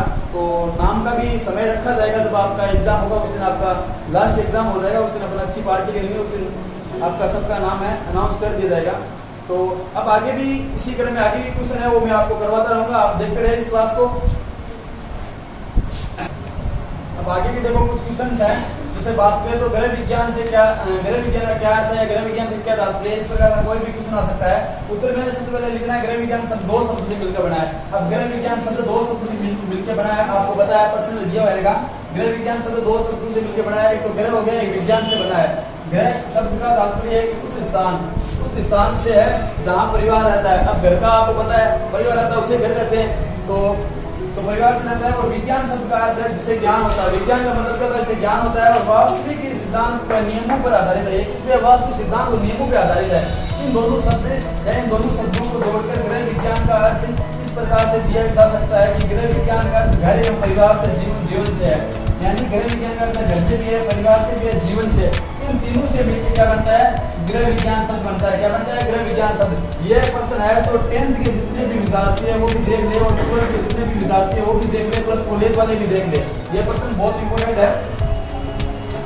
अब आगे बात करें तो एक अंतर का प्रश्न आएगा, प्रश्न एक अंतर का आएगा, कोई भी अंतर पूछ सकता है, वेतन रोजगार व स्वरोजगार के बारे में पूछ सकता है। यह भी प्रश्न आपके 4 अंक का पूछ जाएगा, या घर एवं गृहस्थी के बारे में पूछ सकते हैं, या व्यवसाय एवं उद्योगी के बारे में पूछ सकते हैं। तो ये प्रश्न है, आप 3 प्रश्न मैं आपको दे रहा हूँ, तीनों के बारे में अच्छे से पढ़ के जाना, ये एग्जाम में आने की संभावना है बहुत ज्यादा है, और इनको अच्छे से अच्छे करने का प्रयास करें और बेहतर से बेहतरीन तैयारी करें। और अब आगे एक क्वेश्चन है वो अपन कंटिन्यू करते रहेंगे, आप नोट करते रहिए या स्क्रीनशॉट ले लें, किसी प्रकार से आप तैयारी करते रहे।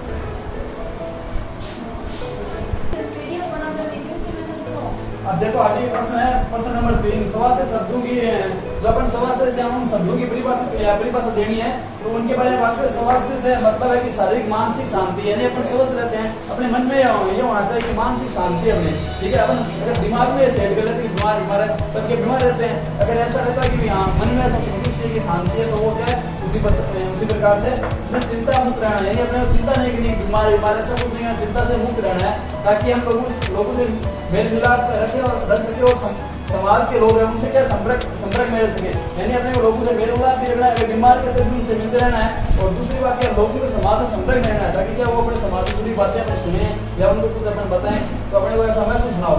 और आत्मविश्वास से भरपूर हो, यानी अपने अंदर शरीर के इतना आत्मविश्वास होना चाहिए कि अपन दूसरों को क्या बताए तो उनको भी लगना चाहिए कि वाकई में चीज बता रहा है वो सही बता रहा है, ताकि दूसरों की सहायता कर सके, और दूसरों में अपने अंदर इतना आत्मविश्वास होना चाहिए और दूसरे लोग क्या कर सकते हैं, हम सहायता कर सके, और उनकी जरूरत के समय संवेदनशील रहे, और जिस समय उसकी जरूरत है उस समय क्या अपने रहना, संवेदनशील रहना है। फिर बात करें, अगला क्वेश्चन है अच्छे शारीरिक स्वास्थ्य की विशेषता बताओ। जो अपना अच्छा शारीरिक स्वास्थ्य है उनकी विशेषता बताना है। तो उचित आसन और औसत भार, लंबाई और ऊर्जावान और अच्छी भूख, ये सब चीजें क्या है, अच्छे शारीरिक स्वास्थ्य है उसके बारे में। ये चीजें क्या है, अच्छी भूख लगेगी तो अपना स्वास्थ्य सही रहेगा, और औसत भार और लंबाई रहेगी तो उससे भी क्या है बेनिफिट मिलता है, और शरीर में ऊर्जा रहेगी, विटामिन की भरपूर मात्रा रहेगी, तो वो उसमें भी क्या शारीरिक स्वास्थ्य की विशेषता ये हो। फिर बात करते हैं भोजन की परिभाषा कीजिए। भोजन है ऐसा भोजन जो खाने योग्य हो, ऐसा भोजन जो खाने योग्य हो, शरीर के पोषण करे, यानी ऐसा भोजन होना चाहिए तो खाने योग्य और शरीर में क्या है पोषण करे।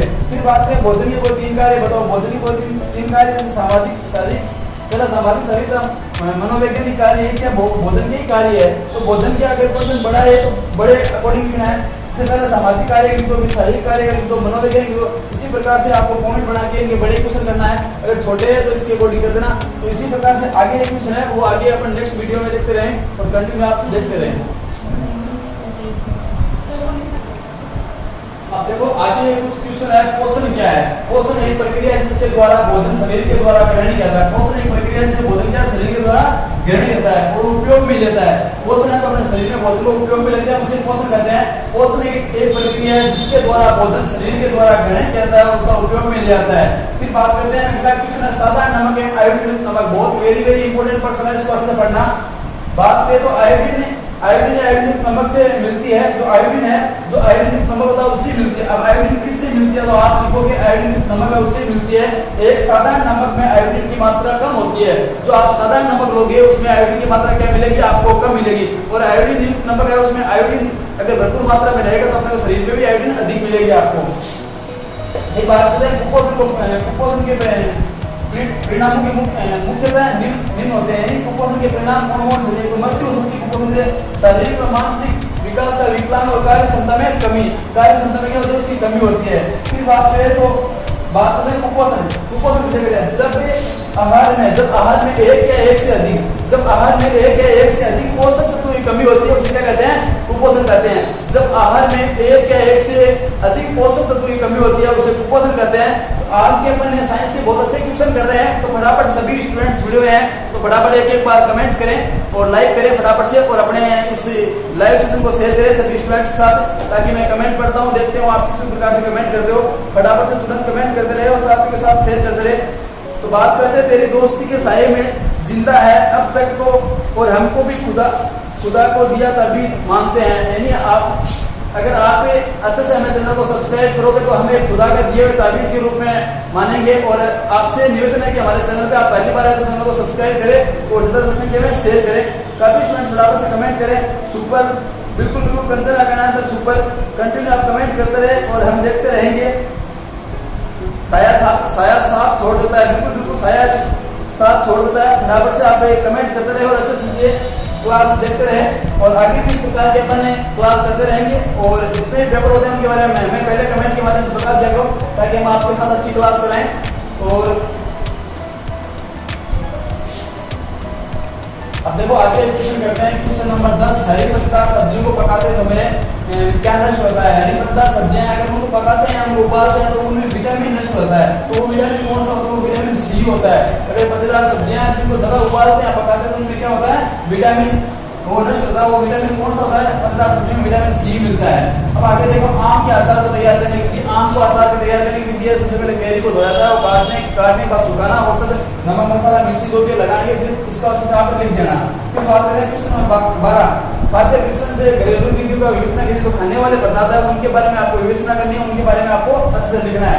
फिर बात करते हैं 13, क्वेश्चन नंबर 13, व्यवस्था और नियंत्रण पे लिखना है। तो व्यवस्था और नियंत्रण इनमें क्या आपको अंतर बताना है, इन दोनों क्वेश्चन के बारे में आपको अच्छे से आना चाहिए।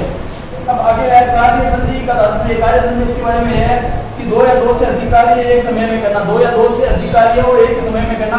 जैसे आपकी 1 घंटे का समय है, आपको 2 कार्य दिए थे तो एक समय में करते हो 1 घंटे के अंदर, तो वो क्या हो गया, कार्य संधि हो गया। फिर मनोवैज्ञानिक थकान है।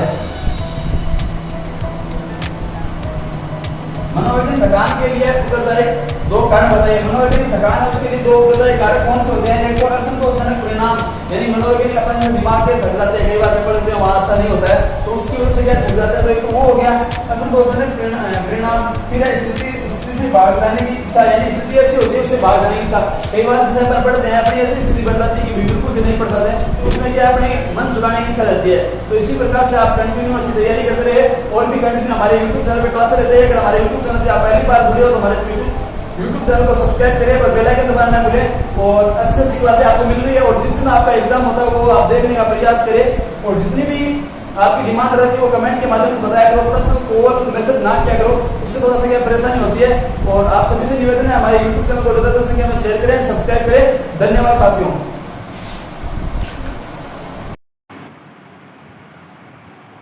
तो देखो दोस्तों, अब आगे कुछ क्वेश्चन है। उसमें पहला क्वेश्चन आता है अपने पास पर्यावरण संरक्षण के लिए अपनी योजना, यानी अपन जो पर्यावरण है उसके बारे में उसका संरक्षण करते हैं, उसके बारे में क्या क्या योजना होती है उसके बारे में बात करते हैं। तो पर्यावरण संरक्षण का बहुत ही सिंपल सा क्वेश्चन है। जो अपने एनवायरनमेंट में रहते हैं वही एक पर्यावरण है, उसका संरक्षण, उस पर्यावरण किस प्रकार से बचाएं उसके बारे में सब विद्यार्थी लिखें। तो एक सभी सभी से एक बात कहनी है कि आप हमारे चैनल पे जुड़े हो तो आप हमें फुल कोऑपरेट किया करो। आप हमारे चैनल को सब्सक्राइब भी करके रखा करो, नोटिफिकेशन ऑन रखा करो, ताकि आपके एग्जाम के अकॉर्डिंग और कॉम्पिटिशन एग्जाम से संबंधित सारी जानकारी आपको मिल सके। और ज़्यादा से ज़्यादा कमेंट करते रहा करो, कमेंट पढ़ने का समय बहुत कम है। और बाकी आप क्या करो, अगर कोई क्वेश्चन हो तो हमारी टेक्निक टीम उसका जवाब कर देगी। और दूसरी बात है, अगर आप अपने साथी आपकी कोई भी राजस्थान स्टेट ओपन बोर्ड के विद्यार्थी हैं उनको बिल्कुल शेयर किया करो, ताकि वो भी बेचारे पढ़ सके, वो भी आपका गुणगान करेंगे। तो वही है कि अपन इसी दुनिया में कुछ नहीं कर पाएंगे, बट जो भी करें वो यही है कि उनके लिए कुछ करें। ताकि मैं भी तो आपके लिए कर रहा हूँ, तो ये सोच के कर रहा हूँ कि आपके काम में है और आप हमें याद रखो सदियों तक। किशन ने बताया था आज स्कूल की बदौलत आज हम 12th क्लास पास हुए, कॉलेज में कर रहे हैं, कॉलेज की तैयारी। क्योंकि राजस्थान स्टेट ओपन बोर्ड भी एक ऐसा बोर्ड है, ये कोई कम बोर्ड नहीं। आप ऐसा मत समझो कि इसकी कोई वैल्यू नहीं है, बहुत वैल्यू है इसकी। तो आप अच्छे से निरंतर हमारे चैनल के साथ बने रहे और अच्छी तैयारी किया करो जोश और जुनून के साथ। वो बात आपने काफी बार मैंने बता दी कि आप जितना पढ़ोगे उतना ही आपके लिए कम है। पढ़ना बहुत अति आवश्यक है, बहुत ज्यादा मेहनत करनी है, कठोर मेहनत करनी पड़ेगी और बहुत तपना पड़ेगा। तो तपोगे ना तभी आपके अच्छे अंक आएंगे, तभी आप अच्छे से अंक लाके अपने घर वालों का, अपने परिवार का नाम रोशन कर सकते हो। तो आप कंटिन्यू मेहनत करते रहे, जितना मेरे से बेटर तैयार होगा मैं आपके लिए प्रोवाइड करवाता रहूंगा। आप उसकी कतई चिंता ना करें, अच्छी से अच्छी क्लासें मिलेगी, अच्छी तैयारी करवाता रहूंगा, इसकी आपको कोई टेंशन लेने की दिक्कत नहीं है। आपको अच्छी हमारे साथ तैयारी करनी है और आंखों से आंखें मिला के तैयारी करनी है कि इस तरीके से तैयारी करें जिस दिन गृह विज्ञान में पेपर हो उस दिन पेपर की खोपड़ी में छेद कर दें। पेपर की खोपड़ी में छेद करके निकलना है, पेपर की खोपड़ी में छेद करें गृह विज्ञान की, इसके गृह विज्ञान के। हिंदी का पेपर मुझे पता है आपका कतई है पेपर पता, जबरदस्त पेपर होता है आपका हिंदी का। इस गृह विज्ञान के पेपर की खोपड़ी में छेद करके निकलेंगे। तो आगे की क्वेश्चन है, कंटिन्यू मेरे साथ करते रहना। फिर बात करते हैं अम्लीय वर्षा व ओजोन परत का घटना। ओजोन परत उसके बारे में पढ़ेंगे और अम्लीय वर्षा उनके बारे में पढ़ेंगे। यानी अम्लीय वर्षा एक टॉपिक हो जाएगा, अम्लीय वर्षा के बारे में पूछ सकते हैं। ओजोन परत है उसकी क्या घटना है उसके बारे में क्वेश्चन पूछ सकते हैं। तो बड़े क्वेश्चन है आपकी बुक में मिल जाएंगे, इनके बारे में अच्छी से अच्छी तैयारी के साथ जाना और अच्छी तैयारी के साथ इस तरीके से जिस तरीके से आप परीक्षा हॉल में बैठो वहां आपको ऐसा महसूस होना चाहिए, जब भी आपको एग्जामिनर आपके सामने देखे तो एग्जामिनर को ऐसा लगना चाहिए कि वाकई में बंदा है 90 अबव वाला है, कतई जहर उसके इस तरीके से उसको ऐसा लगना चाहिए। और जब भी आपका एग्जामिनर आपकी कॉपी देखे तो उसको ऐसा रियलाइज होना चाहिए कि वाकई में बंदे को 99 देने पे मजबूर हो जाएगा। इस तरीके से आपको कॉपी करके आनी है वहाँ। फिर बात करें तो अगला क्वेश्चन नंबर, घरेलू उपकरणों के चुनाव के समय ध्यान में रखी जाने वाले 5 कारकों की सूची बताइए। यानी जो घर में घरेलू उपकरणों के चुनाव के समय ध्यान में रखी जाने वाली 5 उपकरण कौन से हैं, यानी घर में जो उपकरण है उनका चुनाव करते हैं उसमें ध्यान में रखी जाने वाली 5 बातें कौन सी है, इनके बारे में अपने क्या करनी है, व्याख्या करनी है। तो बातें कौन कौन सी होती है मैं इनके पॉइंट बता रहा हूँ आपको। इनकी अच्छी से अच्छी तैयारी के साथ आपको इन पॉइंटों के माध्यम से पूरा क्वेश्चन करके आना है बोर्ड एग्जाम में। और पॉइंट बना के आप अच्छे से लिखोगे तो एग्जामिनर वाकई में आपसे प्रभावित होगा। वो उसका आप है जो दिल खुश कर दोगे। दिल खुश करने वाली बात यही है, अगर इस तरीके से वो पॉइंट देखता है तो वाकई में उसका दिल खुश हो जाएगा और वाकई में वो आपको अच्छे से अच्छे अंक देगा। अब आगे की बात करते हैं। जैसे पहला पॉइंट आपके सामने है जरूरत पर आधारित, यानी जो भी चीज खरीदो वो जरूरत के अनुसार ही खरीदना। तो यहाँ से अपन स्टार्ट करेंगे, तीर का निशान लगा के यहाँ से अपन इस प्रश्न को स्टार्ट कर देंगे। फिर फिर बात करते हैं समय और पहला टॉपिक हो गया इस प्रश्न का। फिर बात करते हैं समय धन और ऊर्जा की बचत। समय धन और ऊर्जा की बचत, तो इसका भी यहीं से स्टार्ट करेंगे। समय धन और ऊर्जा बचत यहाँ से स्टार्ट करते हैं। समय क्या है, समय किस प्रकार से बचाएं, ऊर्जा किस प्रकार से बचाएं, धन किस प्रकार से बचाएं। तो मेरे सभी रसगुल्ले इस पेपर को इस तरीके से करके आएंगे कि वाक्य में एग्जामिनर देखे कि उनको ये रियलाइज होना चाहिए एग्जामिनर को कि जबरदस्त वाक्य में बंदे ने जबरदस्त तैयारी के साथ अखाड़े में उतरा है और वाक्य में आपकी जीत होनी चाहिए। जिस दिन एग्जाम के 45 दिन बाद रिजल्ट है तो आपका परचम अपने शहर, अपने घर और अपने परिवार में किस तरीके से होना चाहिए कि वाकई में राजस्थान स्टेट ओपन बोर्ड में भी ऐसे बनते हैं जिनके इतने अच्छे अंक आते हैं। और आपको कतई टेंशन लेने की आवश्यकता नहीं है, क्योंकि अब आपके साथ देवीलाल सर जुड़ चुके हैं, आपको अच्छी से अच्छी तैयारी करवाएंगे और जबरदस्त आपके अच्छे से अच्छे अंकों के साथ आपको उत्तीर्ण करवाएंगे। एक बात बता दूं साथियों, अब मैं आपको एक मेन बात यह बताता हूं कि आपको परीक्षा में ज्यादा समय नहीं व्यतीत करना है। जितने क्वेश्चन आपको आते हैं उसी अकॉर्डिंग आपको पूरा पेपर करके आना है और अच्छी से अच्छी तैयारी के साथ आपको अखाड़े में उतरना है। ऐसा नहीं कि आप ऐसे ही पेपर देने चले गए और वहां अपने को कुछ ही नहीं है, अपन ऊपर की ओर पट्टियों को देख रहे हैं, पट्टियों को देखने से कुछ नहीं होगा। अपने को उस पेपर को देखना है, इस पेपर को देखना है, इसकी खोपड़ी की ओर देखना है कि इस पेपर की खोपड़ी कहाँ है और वही सीधा तीर अपने को उस पेपर की खोपड़ी पे मारना है और उस खोपड़ी के अंदर क्या होना चाहिए, छेद होना चाहिए साथियों। और दूसरी बात एक बता दूं कि आपको जहां आप एग्जाम हॉल में बैठो वहां बिंदास, नो टेंशन बैठो, किसी प्रकार की कोई टेंशन लेने की आवश्यकता नहीं है। जो मैंने आपको पढ़ाया है, जो मैंने पढ़ाया उसी अकॉर्डिंग आप पूरा पेपर में करके आना, अच्छे से अच्छे करके आना, ताकि आपको कोई भी किसी प्रकार की समस्या ना हो और कोई भी आपको अच्छे अंकों से न रोक पाए। आपके अच्छे से अच्छे अंक आने चाहिए। मैं यही चाहता हूं कि आपके अच्छे से अच्छे अंक आए और मेरा पूरा आपके साथ है और पूरा सपोर्ट है। जिस दिन लास्ट दिन एग्जाम होगा उस दिन अपन अच्छा सा लाइव करेंगे, उस दिन मैं सभी साथियों को जोड़ूंगा। जिस दिन 10th और 12th का एग्जाम होगा उस दिन आप मेरे साथ जरूर जुड़ना और उस दिन अपन जितनी भी अपने दिल की, प्रेम की जितनी भी बातें हैं वो अपन लास्ट दिन पक्का करेंगे और वही लाइव का टाइम रहेगा। उस दिन अपन बात करेंगे जितनी भी अपने पेपर किया उन सब के बारे में। अगर कोई वाकई में फिर भी फेल होता है तो उसका भी समाधान मैं निकालूंगा, आपको कतई टेंशन लेने की आवश्यकता नहीं है। अब देखो आगे करते हैं कुछ क्वेश्चन जो आगे दे रखे हैं। सुरक्षा के बारे में है तो सुरक्षा आप अच्छे से देखें और फिर बात करते हैं मूल्यों के बारे में। सुरक्षा के बारे में यही है, तीर का निशान लगा के करना। तो उससे पहले एक प्रश्न अपना 3 नंबर टॉपिक ये है सफाई करने में सरल, यानी सफाई किस प्रकार से अपन सरल से सरल कर सकते हैं, आसानी से कर सकते हैं। फिर मूल्यों के बारे में पढ़ेंगे, तो मूल्यों के बारे में आपको अच्छे से जानकारी होनी चाहिए। किसी वस्तु का कितना मूल्य है, किस प्रकार से उसका लगता है, कितने रुपए देने चाहिए, कितने रुपए की वस्तु है। आगे बात करें साथियों, ये भी प्रश्न है, बहुत जबरदस्त प्रश्न है और ये प्रश्न आके रहेगा एग्जाम में। बात करें तो उपभोक्ता के अधिकारों का वर्णन कीजिए, उपभोक्ता के अधिकारों का वर्णन कीजिए और उपभोक्ता के उत्तरदायित्व की व्याख्या कीजिए। उपभोक्ता के अधिकार है उनकी व्याख्या करनी है और उपभोक्ता के उत्तरदायित्व की व्याख्या करनी है इसमें। और जबरदस्त ये प्रश्न अपन इस एग्जाम में करके आएंगे और इस बार कतई जहर ये प्रश्न मैं आपको अब ऊपर लिखवाने जा रहा हूं, आप देखते रहना साथियों।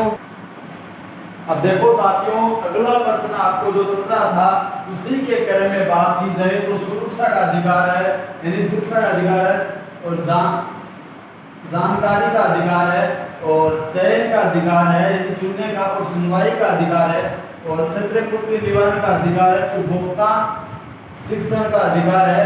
तो ये अपने 6 इस प्रकार से अधिकार है, इनके बारे में आपको अच्छा ज्ञान होना चाहिए। और जैसे सुरक्षा का अधिकार लिखते हो तो तीर का निशान लगा के इसकी डिटेल लिखनी है। फिर जानकारी का अधिकार लिखते हो तो उसके बारे में तीर का निशान आगे अच्छे से करना है। जैसे यहाँ से लिखना है, आगे प्रश्न करना है, यहाँ से लिखते हैं, इसकी डिटेल लिखनी है। फिर बात करें तो ईपीयू क्या है, ईपीयू और जैसे बात करें ईपीओ, एसआई, ये सब क्या है, मानक चिन्ह है। ये क्या है, मानक चिन्ह है। और उसके बाद ईपीओ और एसआई क्या कहते हैं, चिन्ह कहते हैं। क्या कहते हैं, ये चिन्ह है। ईपीओ और एसआई क्या है, ये चिन्ह है। 1 नंबर का प्रश्न पूछा जा सकता है साथियों, तो आपके 1 नंबर किसी भी प्रकार से नहीं कटना चाहिए क्योंकि ये छोटा सा प्रश्न है। ईपीयू क्या है और ऐसा ही क्या है तो आपको बताना है, ये चिन्ह है साथियों। फिर बात करें अगला प्रश्न, लेबल क्या है। बात करें तो लेबल पर उन दो बातों का उल्लेख करिए जो उसकी सेल्फ लाइफ बताती है। तो लेबल की बात करें तो वो दो बातें का उत्तर यहाँ लिखा हुआ है साथियों, आप कॉपी में नोट करो ताकि आपकी अच्छे से अच्छे समझ में आए साथियों। आगे बात करें तो देखो सभी, इस प्रश्न को आराम से सुनना। बात की जाए तो इस्तेमाल, रख रखाव व सुरक्षा संबंधित निर्देश, इस पे निर्भर करती है लेबल कि इस्तेमाल, रख रखाव व सुरक्षा संबंधित निर्देश है, उस पे लेबल निर्भर करती है। आगे बात करें तो साथियों, बनने कार्यशीलता की अंतिम तिथि की सूचना, लेबल है तो जो भी चीज है उस पे बनी हुई है और उसकी अंतिम तिथि है वो भी उस पे लगा रहता है। जैसे साथियों बात की जाए या आपकी दवाई की बोतल है साथियों, इस पे जो स्टिकर लगा होता है यहाँ, उस पे जो चीज बनती है उसकी तिथि रहती है और उसकी एक्सपायरिंग डेट रहती है, वो जो स्टिकर छिपा होता है उसे साथियों लेबल कहते हैं। तो इसी प्रकार की जानकारी आपको इस चैनल के माध्यम से मिलती रहेगी, सभी क्लासें आपको इस चैनल पे मिलेगी, सिर्फ और सिर्फ इसी चैनल पे आपको सारी जानकारी मिलती रहती है। तो साथियों आप, मुझे पता है जैसे अभी कमेंट कर रहे हो, बात की जाए तो काफ़ी स्टूडेंट है कमेंट कर रहे हैं, जैसे चित्राम कमेंट कर रहा है, नेहा कर रही है, नवीरा कर रही है, प्रदीप कर रहा है, अदर और भी काफ़ी स्टूडेंट है जो फटाफट से कंटिन्यू कमेंट करते हैं। तो साथियों आपको क्लास अच्छी लगती है तो साथियों ज़्यादा से ज़्यादा जम के शेयर करो साथियों, अपने स्टेटस डालो ताकि आपको और भी मजा आए, हम ज़्यादा मोटिवेट होंगे, हम आपको भी साथियों अच्छे से अच्छे मोटिवेट करेंगे और अच्छी से अच्छी क्लासें आपको करवाएंगे। अब बात करें तो साथियों अगला प्रश्न आता है, बच्चा बिस्तर गीला क्यों करता है। जब आप देखते हो साथियों ऑयल पेपर में एक प्रश्न आ रखा था, बच्चे बिस्तर गीला करता है या आपका भाई वस्त्र गीला करता है, तो आप क्या करते हो, इसी प्रकार से उसी तरह में साथियों यह प्रश्न आ सकता है, उसकी जगह साथियों यह प्रश्न आने की संभावना बहुत ज्यादा है। तो साथियों अब आगे इसको बढ़ते हैं, बात करें तो बच्चा बिस्तर गीला करता है क्योंकि वह असुरक्षित व भयभीत, बच्चा बिस्तर वो गीले करते हैं। तो साथ ही बात करें जो बच्चे बिस्तर गीला करते हैं वो अपने आप को क्या है असुरक्षित समझते हैं और भयभीत समझते हैं, तब साथियों वो बच्चे हैं जो बिस्तर गीले करते हैं। तो यूं कहें तो वो क्या करते हैं, बिस्तर में सुसु करते हैं साथियों, क्या करते हैं, सुसु करते हैं। तो अब आगे बात की जाए साथियों, और भी जैसे बेहतर से बेहतरीन ट्यूशन है वो आपको हम करवा रहे हैं। आप है हमारी क्लास को लाइक जरूर करो साथियों, लाइक करो फटाफट से, और भी आप किस क्लास की डिमांड रखते हो साथियों तो आप हमें कमेंट के माध्यम से बताओ साथियों। अगर बात की जाए तो देखो सभी विद्यार्थी सुनो मेरी बात ध्यान से, अगर जो भी अभी तक हमारे व्हाट्सएप ग्रुप से नहीं जुड़ा और हमारी क्लासें कंटिन्यू देख रहा है तो हमारे व्हाट्सएप ग्रुप से जरूर जुड़ना साथियों, क्योंकि उसमें हम नोट्स भी डालते रहते हैं, उनकी जितने भी मोस्ट क्वेश्चन है वो भी भेजते रहते हैं, तमाम प्रकार की जानकारी व्हाट्सएप ग्रुप से मिल सकती है। और एक बात और बता दूं साथियों, अपने संस्कार कोचिंग एकेडमी सुजानपुर के नाम से टेलीग्राम चैनल भी है, उसे भी जाके आप सर्च करें, उससे भी आप जुड़ने का प्रयास करें साथियों, ताकि उसमें भी आपको बेहतर से बेहतर मिल सके। अब देखो साथियों आगे बात करें और भी कई क्वेश्चन है, जैसे अवस्था के बारे में बात करें, आयु के बारे में बात करें तो कौन सी अवस्था किस प्रकार से होती है, इसके बारे में साथियों एक प्रश्न आएगा 100% साथियों, इसमें से कोई नहीं रोक पाएगा साथियों, एक प्रश्न पक्का आएगा। जहां अब आपकी स्क्रीन में यहाँ दिखाई दे रहा है, अब यहाँ स्क्रीन में दिखाई दे रहा साथियों, एक प्रश्न पक्का आएगा, इससे आप जरूर नोट कर लेना साथियों, चाहे भले ही वो 1 ही नंबर का है, चाहे 2 ही नंबर का है, चाहे 5 नंबर का है साथियों, इससे जरूर याद करके जाना ताकि आपके अच्छे से अच्छे अंक आ सके। साथियों आपको पता नहीं है अवस्थाएं कितने प्रकार की होती है, कौन से वर्ष की अवस्था लगती है, कितने से कितने महीने तक अवस्थाएं होती है, इन तमाम प्रश्नों को साथियों आपको वहां जवाब मिल रहे हैं, आप देखते रहे साथियों, वहां वृद्धावस्था, प्रौढ़ अवस्था, उन सभी प्रकार के क्वेश्चनों के जवाब है उसमें दिए हुए हैं। तो साथियों आप स्क्रीनशॉट के माध्यम से भी अच्छी तैयारी।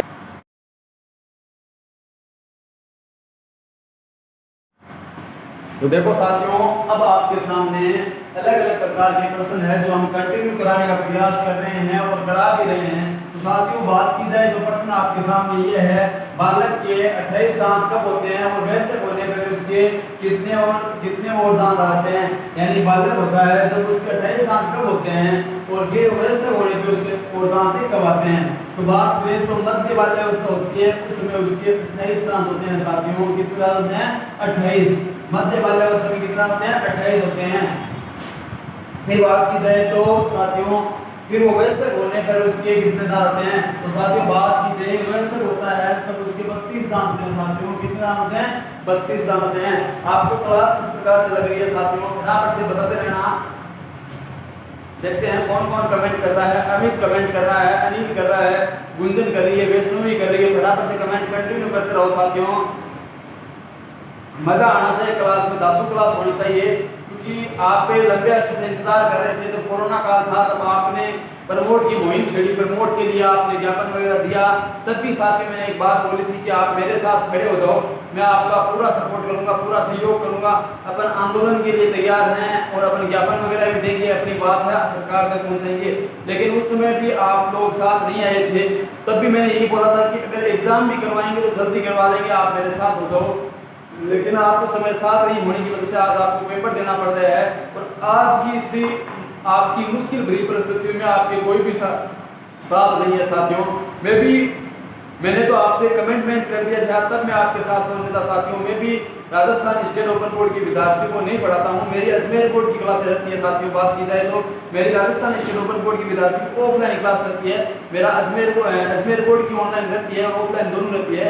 लेकिन मैंने आपसे कमिटमेंट किया था जब आप प्रमोट की मुहिम छेड़ रहे थे, तब मैंने आपको एक ही बात बोली थी, मैं शुरू से लेकर अंत तक आपके साथ बना रहूंगा और अंत तक पूरा साथ दूंगा। तब मैंने सोचा कि बच्चे कहीं ना ये वो बात नोट नहीं कर लें और ये नहीं बोलते कि सर आप भी हमारे साथ नहीं थे। लेकिन उसी चक्कर में मैं आज आपके अंत तक साथ हूँ साथियों। एक आधे पेपर में आपको नहीं बता पाऊँ तो आप समझना कि सर व्यस्त थे, क्योंकि एक ही क्लास करवा के इतना सारा वर्क करवाना, हमारे यहाँ राजस्थान ओपन बोर्ड की ऑफलाइन क्लास भी होती है, उनको भी अच्छा कराया था साथियों। और साथ साथ में यहाँ ऑनलाइन भी चलती है अजमेर बोर्ड की, और आपकी भी अब स्टार्ट कर रखी है, तो वर्कलोड थोड़ा ज़्यादा हो जाता है, इसकी वजह से थोड़ी समस्या आती है साथियों। एक आधे पेपर नहीं करा पाए तो उसके लिए हम आपसे समझ आते हैं साथियों, लेकिन होगा उतना प्रयास, हम आप सबके लिए अच्छा करते रहेंगे। अब आगे फिर कंटिन्यू बोर्ड पे चलते हैं साथियों। किशोर अवस्था की परिभाषा, बाल्यावस्था प्रौढ़ावस्था के किशोर अवस्था की परिभाषा लिखनी है।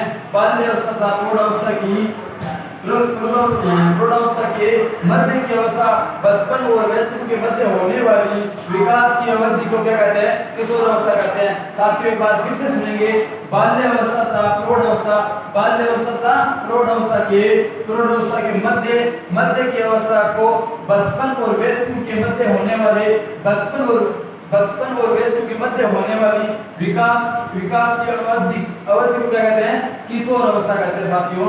अब आगे बात की जाए, आपके सामने प्रश्न एक और तैयार है और आप फिर भी चुनौती के लिए तैयार हो और मैं आपके साथ हूं साथियों।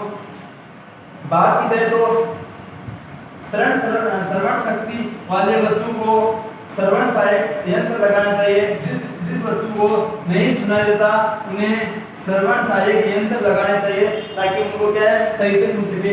साथियों ये प्रश्न 1 नंबर का आपके एग्जाम में आने का चांस रहता है। पिछली बार जब बात की जाए 2020 की, तब इसी पार्ट से आपके 1 नंबर का प्रश्न पूछा गया था साथियों। तो यह आपको याद रहना जरूरी है, श्रवण सहायक यंत्र लगाने चाहिए। साथियों इसी क्रम में इस पार्ट का एक और प्रश्न है, विकलांग बच्चों को पुनर्वास के लिए महत्वपूर्ण बात है, यानी विकलांग बच्चे होते हैं उन्हें उपलिखित सभी उपाय किए जाने चाहिए। यानी विकलांग बच्चों को पुनर्वास के लिए महत्वपूर्ण क्या बात है, यानी विकलांग उन्हें पुनर्वास किस प्रकार सीख रहे हैं, तो उन्हें उपलिखित सभी उपाय है वो करने चाहिए साथियों। जितने भी उपाय है विकलांग को सभी उपाय अपनाने चाहिए साथियों।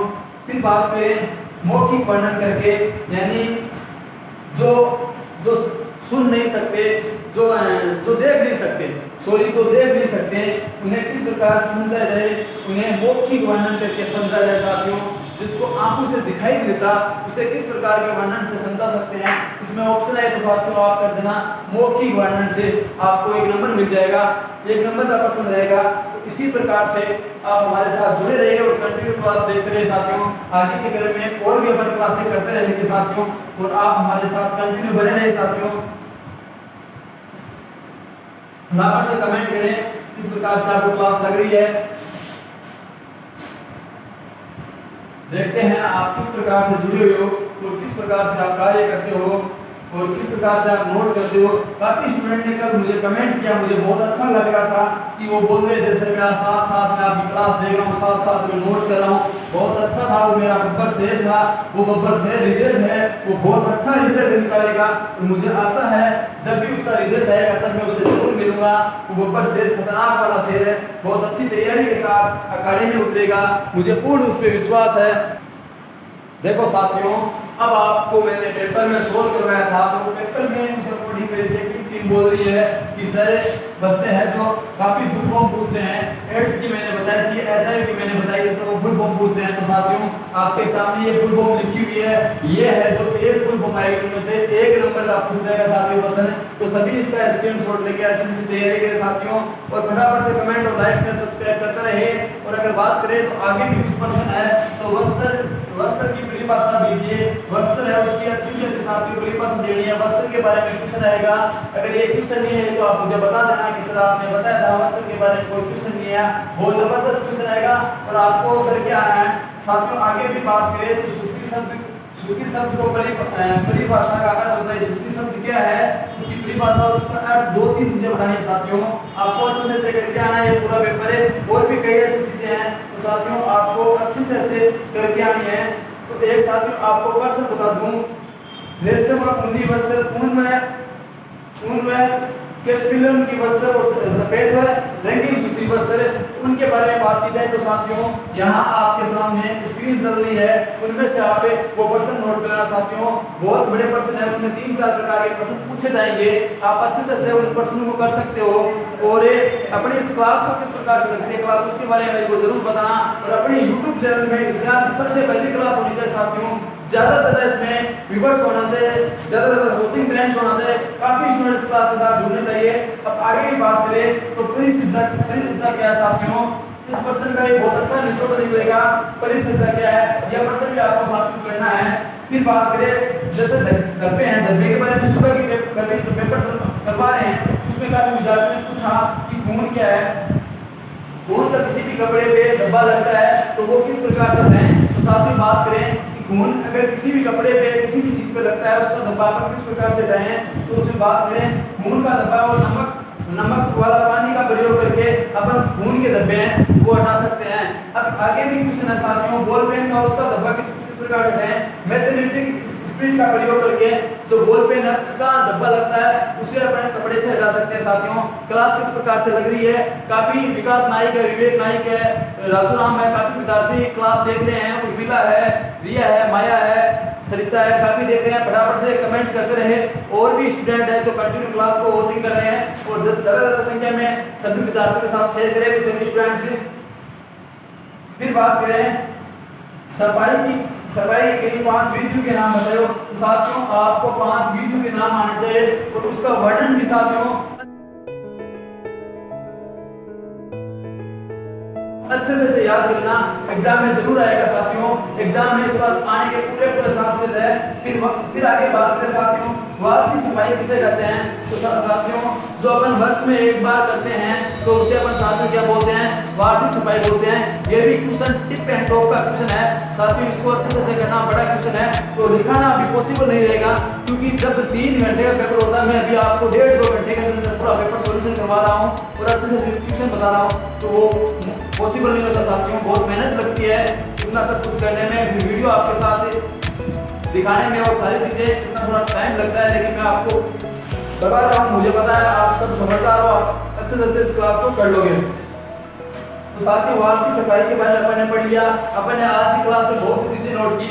आप सभी से लास्ट में एक ही रिक्वेस्ट करता हूँ, आपको अगर क्लास अच्छी लगी है तो लाइक जरूर करें, देवदास सर के लिए कमेंट जरूर करें, अच्छे से क्लास को अगर शेयर करें। दूसरी बात, अगला पेपर किसके बारे में है उसके बारे में मेरे को कमेंट में बता देना कि सर मेरा लास्ट पेपर ये है, इसके बारे में आपको बताऊं। और बात करें तो हमारे चैनल को सब्सक्राइब करना, बेल आइकन दबाना ना भूलें और अपने साथियों के साथ शेयर करना ना भूलें। धन की मदद कर रहा हूँ, अब आपको भी मेरा साथ देना है, आपको भी ज्यादा नहीं कुछ कहूंगा, ना कुछ पैसों की बात है ना कुछ और है, लेकिन मैं आपकी मदद कर रहा हूँ तो आप भी इस मदद के बदले में आप मुझे कुछ भी मत देना, आप भी किसी की मदद जरूर करना, मदद आपको करनी है क्योंकि मैं आपकी मदद कर रहा हूँ। आपको भी प्रत्येक विद्यार्थी को 4 स्टूडेंट की मदद करनी है, 4 स्टूडेंट की मदद करनी है। अब मदद के पीछे बात बताऊं तो साथियों, मैं आपकी जिस प्रकार से मदद कर रहा हूं, आपको भी उन्हीं स्टूडेंट की मदद करनी है।